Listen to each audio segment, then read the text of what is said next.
Assalamualaikum warahmatullahi wabarakatuh. Pada kesempatan kali ini saya akan menjelaskan apa sih itu OLAP. Mari simak dan perhatikan video ini.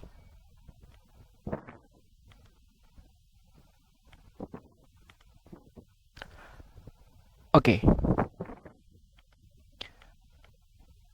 Sebelumnya, OLAP ini adalah kepanjangan dari Sistem Pemrosesan Analitik Online. Dan apa sih yang dimaksud dengan pemrosesan analitis online atau OLAP ini? Yaitu adalah teknologi perangkat lunak yang dapat kita gunakan untuk menganalisis data bisnis dari sudut pandang yang berbeda. Misalnya organisasi. Sebuah organisasi mengumpulkan dan menyimpan data dari berbagai sumber data, seperti situs web, aplikasi, smart meter, dan sistem internal. OLAP menggabungkan dan mengkelompokkan data ini ke dalam kategori untuk memberikan wawasan yang dapat ditindaklanjuti untuk perencanaan strategis. Misalnya, seperti pengecer. Pengecer menyimpan data tentang semua produk yang dijualnya, seperti warna, ukuran, biaya, dan lokasi. Pengecer juga mengumpulkan data pembelian pelanggan seperti nama barang yang dipesan dan total nilai penjualan dalam sistem yang berbeda. OLAP ini menggabungkan kumpulan data untuk menjawab pertanyaan seperti produk warna mana yang lebih populer atau bagaimana penempatan produk berdampak pada penjualan. Dan apa sih pentingnya OLAP ini? Yang pertama itu pada pentingnya OLAP itu dalam pengambilan keputusan jadi lebih cepat. Seperti halnya bisnis, seseorang yang menggunakan OLAP untuk mengambil keputusan yang cepat dan akurat agar tetap kompetitif dalam ekonomi yang serba cepat. Melakukan query analisis di beberapa basis data relasional sangat memakan waktu karena sistem komputer mencari di beberapa tabel data.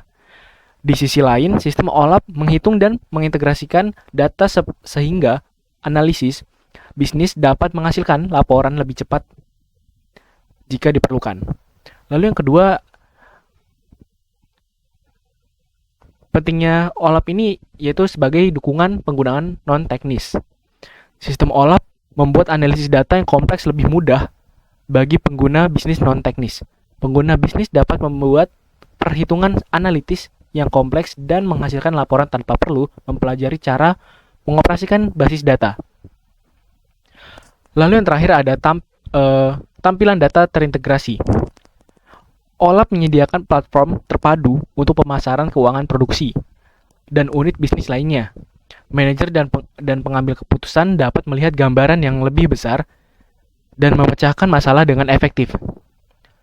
Mereka dapat melakukan analisis what if yang menunjukkan dampak keputusan yang diambil oleh satu departemen di area bisnis lainnya.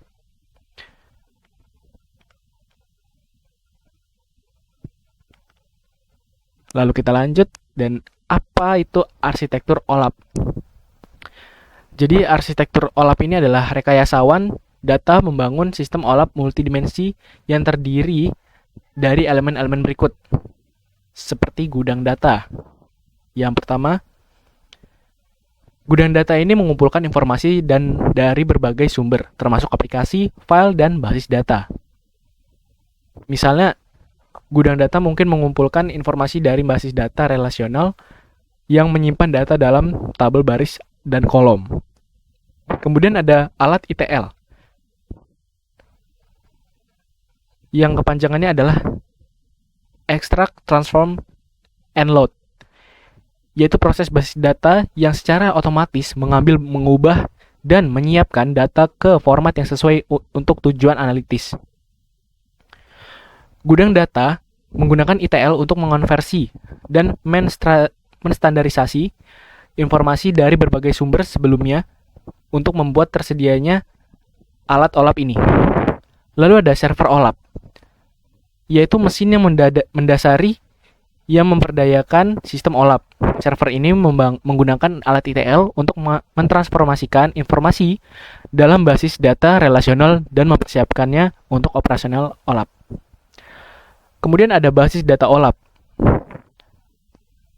yaitu basis data terpisah yang terhubung dengan gudang data.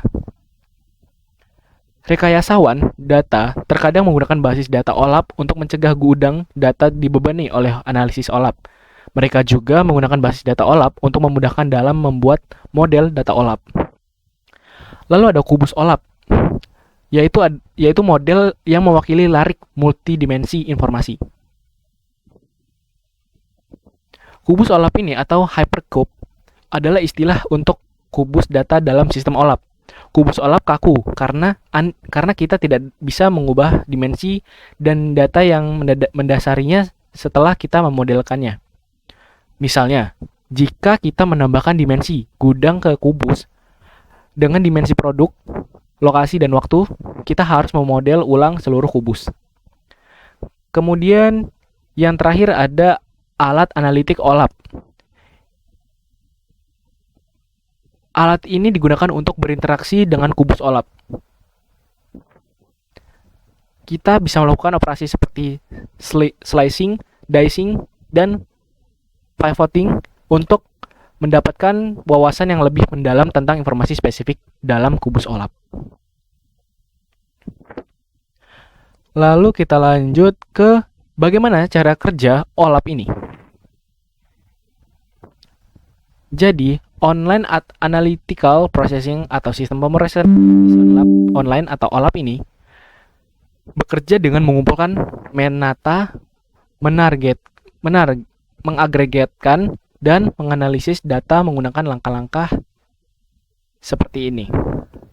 Yang pertama itu, server OLAP mengumpulkan data dari berbagai sumber data, termasuk basis data, relasional, dan gudang data. Yang kedua, setelah terkumpulnya data-data yang diambil, maka alat ETL atau Extract, Transform, and Load ini membersihkannya, mengagregatkannya, menghitung di awal, dan menyimpan data dalam kubus OLAP sesuai jumlah dimensi yang ditentukan.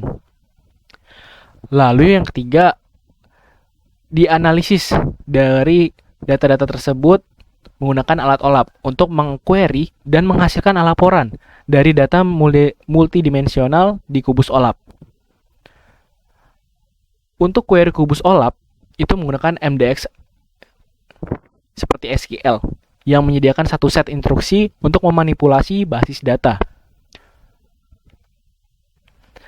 Kemudian apa saja sih tipe-tipe OLAP ini? Yang pertama ada MOLAP. MOLAP ini atau Analytics Online Multidimensional yaitu salah satu tipe yang melibatkan pembuatan kubus data yang mempresentasikan data multidimensi dari gudang data. Sistem MOLAP ini menyimpan data yang dihitung di awal di hypercube. Rekayasawan data menggunakan MOLAP karena tipe teknologi OLAP ini memberikan analisis yang cepat. Kemudian ada ROLAP. ROLAP atau Relational Online Analytical Processing yaitu sebagai alat untuk memungkinkan rekayasawan data melakukan analisis data multidimensi di basis data relasional. Dengan kata lain, rekayasawan menggunakan query SQL untuk mencari dan mengambil informasi spesifik berdasarkan dimensi yang diperlukan. Lalu yang terakhir ada HOLAP atau Hybrid Online Analytical Processing yang menggabungkan MOLAP dan ROLAP untuk memberikan yang terbaik dari kedua arsitektur tersebut. HOLAP ini memungkinkan rekayasawan data dengan cepat mengambil hasil analitis dari kubus data dan mengekstraksi informasi terperinci dari basis data relasional.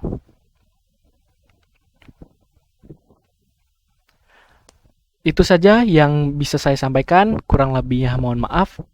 Terima kasih atas perhatiannya. Wassalamualaikum warahmatullahi wabarakatuh.